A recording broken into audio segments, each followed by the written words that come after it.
Hi Leute, ich bin jetzt auch auf TikTok. Hätte ich niemals gedacht, dass ich mich dort je anmelden würde, aber zu Recherchezwecken habe ich einfach dort einen Account erstellt. Ich schaue mir zwar hauptsächlich Katzenvideo-TikToks an, aber diese Beauty-Hacks und Skincare-Hacks, die dort geteilt werden, interessieren mich natürlich auch in gewissem Maße. Und prompt habt ihr mich auch unter bestimmten Videos markiert, damit ich sie mir anschaue. Und ich muss euch ganz ehrlich sagen, was ich gesehen habe, hat mich teilweise sehr entsetzt und deswegen dachte ich, ich mache jetzt einfach mal ein Reaction-Video dazu. Ich würde mit den eher seichteren Sachen anfangen und dann arbeiten wir uns vor zu den Dingen, die ich persönlich sehr, sehr fragwürdig finde. Ich werde mir die Sachen natürlich auf dem Handy anschauen, deswegen wundert euch nicht, dass ich die ganze Zeit drauf glotze, aber ich blende euch natürlich auch hier die Videos mit ein.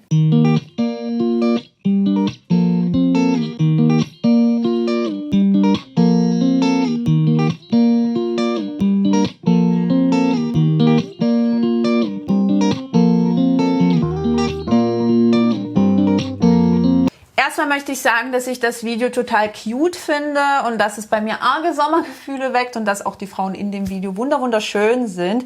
Das wurde auch von Shiseido selbst rausgehauen, wahrscheinlich weil die ihren Sonnenstick damit bewerben wollten, der übrigens fast 30 € kostet und da sind 20 Gramm enthalten und er ist leider nicht mild formuliert. Da sind ein paar deklarationspflichtige Duftstoffe drin, aber mein Hauptkritikpunkt ist eigentlich nur, dass durch dieses Video der Eindruck erweckt werden könnte, dass die Menge, die dort verwendet wird, ausreichend ist.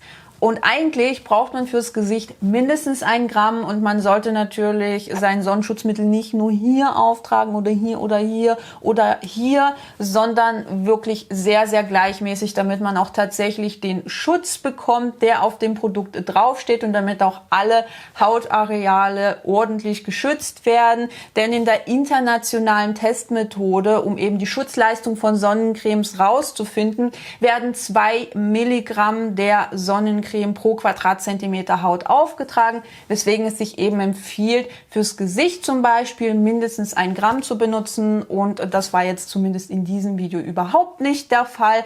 Also da hätte ich mir vielleicht irgendeine zusätzliche Einblendung oder irgendeine Info gewünscht, dass das jetzt nur zu Demonstrationszwecken ist, zum Beispiel, dass dieses Produkt nicht weißelt oder so.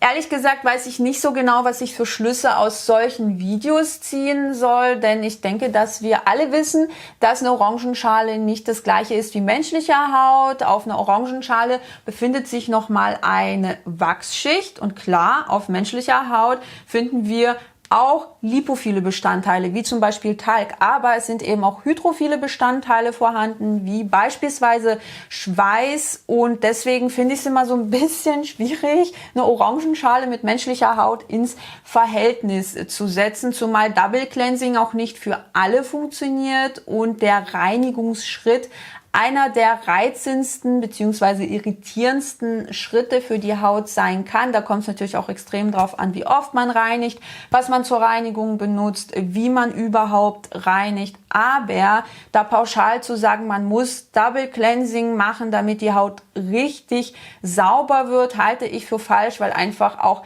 vieles von den Produkten abhängt, die man natürlich verwendet oder was man für eine Haut hat. Und das Gefühl von Sauberkeit ist auch oftmals ein sehr subjektives. Wenn eure Haut nach der Reinigung schon extrem quietschig und super trocken ist, dann ist das meistens ein Zeichen für Irritation und nicht unbedingt ein Zeichen für Sauberkeit. Ihr müsst euch in eurer Haut wohlfühlen, weswegen ihr solche Videos jetzt nicht unbedingt als Beispiel nehmen solltet, denn eine Orangenschale ist einfach nicht das gleiche wie menschliche Haut.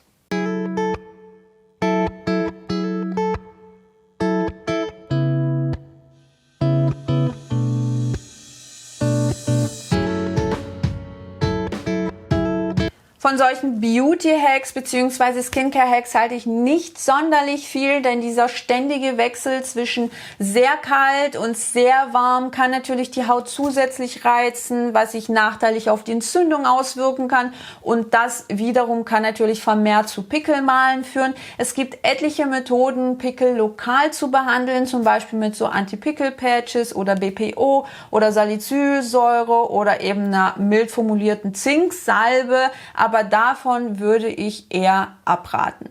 Du hast Pickel oder Akne? Dann zeige ich dir jetzt, wie du ganz einfach eine Pickelcreme selber machen kannst aus nur 3 Zutaten. Die benutzt sogar Kendall Jenner. Mische dafür einen halben Teelöffel Backpulver mit einem halben Teelöffel Zitronensaft und einem Teelöffel Honig. Trage diese Mixtur nun auf deine Pickel auf und lasse sie trocknen. Danach einfach mit Wasser abspülen. Die Creme wurde von Dermatologen bestätigt. Ich hatte euch ja gesagt, dass wir uns gegen Ende Richtung fragwürdigere Tipps bewegen würden, und das ist definitiv ein Tipp, den ich fragwürdig finde. Erstens entsteht beim Anrühren von Backpulver mit Zitronensaft nicht wirklich eine Creme im Sinne einer Creme, wie wir es kennen, sondern eher eine Suspension. Zweitens finde ich es irgendwie nicht so gut, wenn wir uns bezüglich Do-it-yourself-Hautpflege an Prominenten orientieren, die wirklich unfassbar viel Geld haben, wie beispielsweise eine Kylie Jenner. Denn wenn die sich mit ihrer Do-it-yourself-Hautpflege die Haut versaut, dann kann sie sich eine kosmetische Behandlung leisten, um das Ganze rückgängig zu machen, während wir Otto-Normalverbraucher und Verbraucherinnen das in den meisten Fällen nicht können. Also es ist dennoch wichtig, Dinge zu hinterfragen und nicht einfach zu sagen, ja, weil es eine Kylie Jenner mache ich das jetzt auch. Das finde ich nicht ganz so gut. Und wenn man Backpulver mit Zitronensaft anrührt, entsteht neben Kohlenstoffdioxid und Wasser auch Natriumcitrat. Und da wüsste ich jetzt nicht, inwiefern das vorteilhaft bei Unreinheiten sein soll. Es kann sogar ein unangenehmes Gefühl auf der Haut erzeugen, was eben hygroskopisch ist und Feuchtigkeit aus der Haut ziehen kann, wodurch ja sich das so ein bisschen trocken anfühlen kann und auch so ein bisschen gereizt anfühlen kann. Klar, es ist noch Honig mit drin, der entzündungshemmend wirken kann, aber wir haben so viele tolle Inhaltsstoffe, die vorteilhaft bei Unreinheiten sind und deren Wirksamkeit auch wissenschaftlich erwiesen ist, weshalb ich dieses Do-it-yourself nicht so hundertprozentig nachvollziehen kann. Und dass sie diese Masse in so einem kleinen Tiegel aufbewahrt, obwohl die heimische Küche kein Labor ist, man keine Aussage zur Haltbarkeit treffen kann und natürlich jedes Mal, wenn man mit dem Finger da reingeht, das Zeug kontaminiert wird, ist auch problematisch, aber am schlimmsten finde ich, dass sie Akne im Zusammenhang mit diesem Backpulvergedöns erwähnt, denn Akne ist eine Hautkrankheit und die gehört immer erstmal in die Hände einer fachärztlichen Beratung. Es gibt unterschiedliche Arten der Akne, weshalb es wichtig ist, herauszufinden, welche man davon hat und welche Behandlungsmöglichkeiten es gibt, die eben auch wissenschaftlich erwiesen sind, und auch dieses von Dermatologen bestätigt, bewegt sich meiner Meinung nach sehr nah an der Grenze der Verantwortungslosigkeit. Ich persönlich kenne keinen einzigen Dermatologen und keine einzige Dermatologin, die empfehlen würden, Backpulver und Zitronensaft auf die eigene Akne drauf zu schmieren. Eigentlich hört und liest man immer was komplett anderes, nämlich, dass man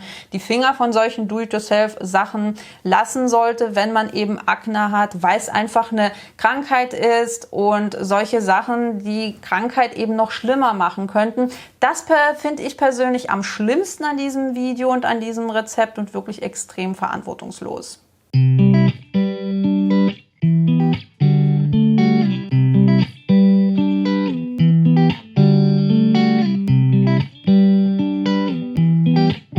Bei solchen Beauty-Tipps denke ich mir dann zwar immer, okay, ihr werdet sicherlich alt genug sein und wissen, was ihr euch und eurer Haut damit antut, wenn ihr ins Solarium geht oder wenn ihr euch auf die Bank legt.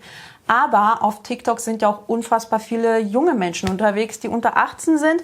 Und Solariumbesuche sind seit 2009 für unter 18-Jährige in Deutschland verboten. Und ich weiß auch nicht, ob ihr es wusstet, aber bereits ein Besuch im ganzen Leben erhöht das Hautkrebsrisiko relativ stark. Und man vermutet auch, dass ca. 5% aller Hautkrebserkrankungen in ganz Europa auf Besuche im Solarium zurückzuführen sind, was ich irgendwie ja schon krass finde, weil es natürlich vermeidbar wäre.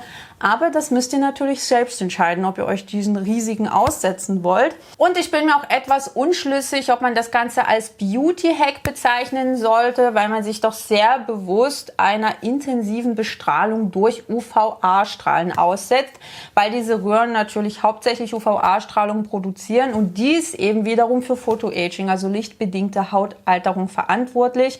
Und die Intensität entspricht circa einem UV-Index von 12, also ungefähr so, als würdet ihr euch zur Mittagszeit in Äquatornähe aufhalten, was wirklich schon relativ krass und intensiv ist. Ich persönlich würde das nicht machen, beziehungsweise ich würde mich dem Risiko nicht aussetzen für ein bisschen Natural Contouring, aber das müsst ihr im Endeffekt selber wissen. Dafür ist mir meine Haut zu schade und ich habe auch ein erhöhtes Hautkrebsrisiko, weswegen ich da wirklich sehr, sehr arg aufpassen muss. Und das war's mit meinem allerersten TikTok-Reaction-Video. Ich hoffe sehr, dass es euch gefallen hat und auch ein bisschen lehrreich war. Wenn ihr auf TikTok unterwegs seid, dann könnt ihr mich natürlich auch gerne unter irgendwelchen Videos markieren, die ich mir mal anschauen soll. Und ansonsten wünsche ich euch wie immer einen wunderschönen Tag und bis zum nächsten Mal. Tschüss!